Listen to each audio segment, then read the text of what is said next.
Hey guys, Razor back again with another video, and today I kind of wanted to explain how Mona's Elemental Burst works, specifically in terms of talking about the Omen status effect, since it can be very confusing at first.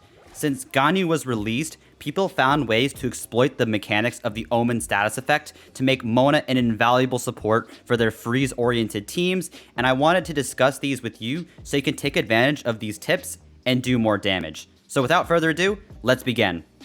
So, if you guys never used Mona before, I will quickly do my best to explain how her Elemental Burst normally works. So, Mona's Burst applies an illusionary bubble to enemies within a set radius when she fires the burst, and when this bubble takes damage, it breaks, dealing a ton of hydro damage and applying an Omen debuff, which is a damage bonus that is additive with your elemental damage bonus from your cup or set or whatever, and other damage bonus modifiers such as the burst damage bonus modifier from the Noblesse Oblige and the Gambler set modifier from the to skill damage. So that just for example, this Omen lasts for a relatively short period amount of time. As you can see on mine, it only lasts for 5 seconds.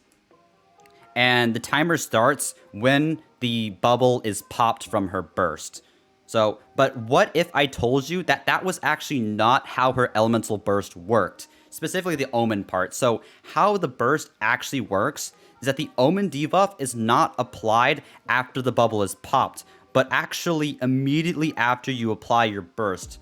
So, however, the timer doesn't start on the bubble, on the Omen until the bubble is popped. So essentially, this is really important given that frozen enemies will actually not be able to pop this bubble. So this allows you to exploit the Omen effect for a much longer period of time, giving your Hydro or Cryo damage dealers a possible 60% extra damage bonus at level 10 on Mona's Elemental Burst talent. So essentially, as long as you can extend the freeze time by continuously applying both Hydro and Cryo, you can consistently give yourself a 60% damage bonus for free for much longer than at most 5 seconds that it claims. So this is what can allow Mona to become a god tier support character in freeze-oriented compositions, especially with the release of Ganyu, who is able to continuously apply the Cryo element on her burst through the icicles.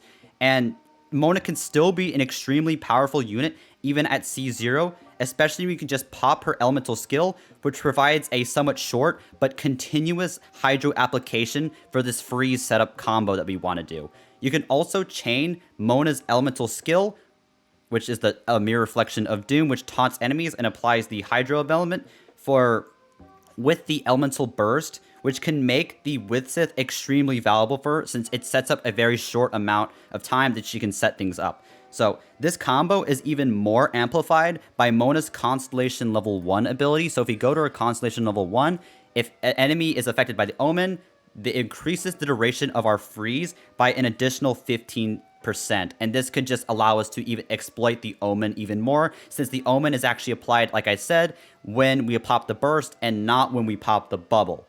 So just a quick summary of what I just explained is that Mona's Omen status effect from her Elemental Burst is not applied when she pops the bubble leading to the high damage from her burst, but actually immediately after you use the burst and hit an enemy with it.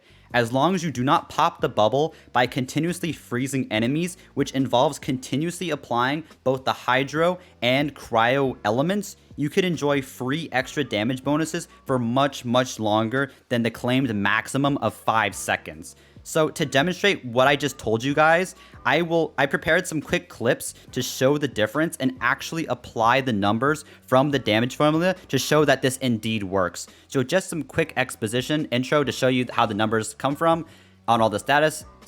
So Mona is a level 90 character. She has 1,999 total attack. She has, and if you go to the details, she has 130.9% crit damage and a 99% Hydro damage bonus.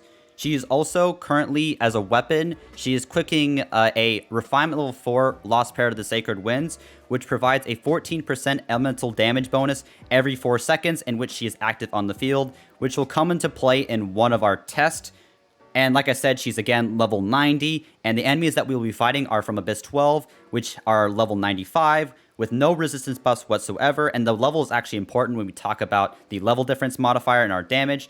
And finally, if you go back to her talents, as you can see, the normal attack is level 6, and we'll be using the first hit on this on our normal auto attack combo for the modifier, so 52.6% on that, and we will also be using level 9 on the burst, which only provides us, sadly, with a 58% damage bonus modifier instead of the maximum you can get, which is 60%.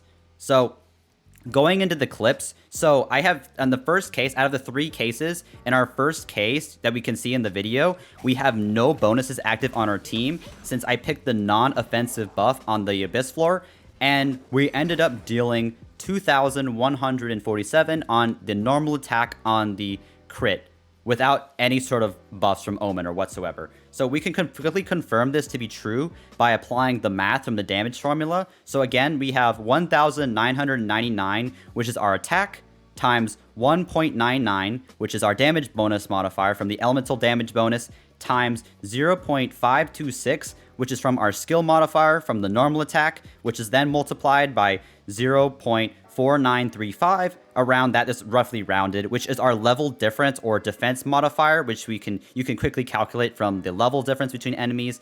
And we then multiply that value by 0.9, which is our resistance modifier from enemies having a natural 10% elemental resistance, especially the miniature that we're fighting against. And finally, 2.309, which is our crit damage modifier since we hit a critical attack on this.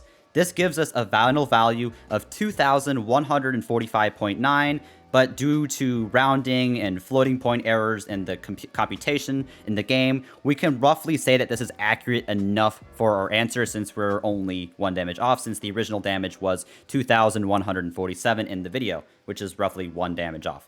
So, in the second case, we apply Mona's Elemental Burst, but we haven't popped the bubble yet, so our enemies will still have the Omen status effect on her if our theory is true.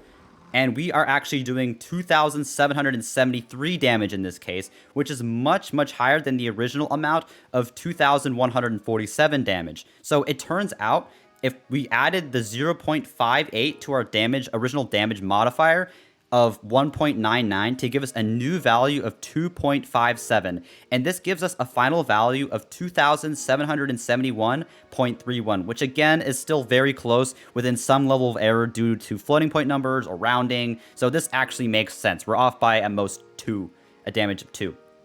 So we can confirm that we haven't popped the bubble yet since we haven't had the big number due to how it works, yet we are still getting the damage bonus added, obviously. And finally, in our third case, which is a whole 13 seconds after we applied the original Omen effect, we pull out a new damage value of 3,073.24. And the reason that this is higher than the second case actually is just because of the effects of the Lost Prayer. In this case, we had 2 stacks on, which increases our damage modifier by 28%. So this gives us a new damage modifier value of 2.85, which gives us a new calculated damage value of 3,073.24, which is again reasonably close enough within some level of error from the actual result. So hopefully you learned something from this video and how to more effectively use the Omen status effect, especially when it comes to freeze compositions. If you liked the video, leaving a like, a comment, and possibly a sub by hitting the notification bell as well would really help me out. I'm hoping to hit 3,000 subscribers by the end of February, and your support is truly appreciated. I also stream on my Twitch channel mostly every day, so feel free to check me out. The link will be in the description. Anyways, guys, I hope to see you guys in the next video. Laters.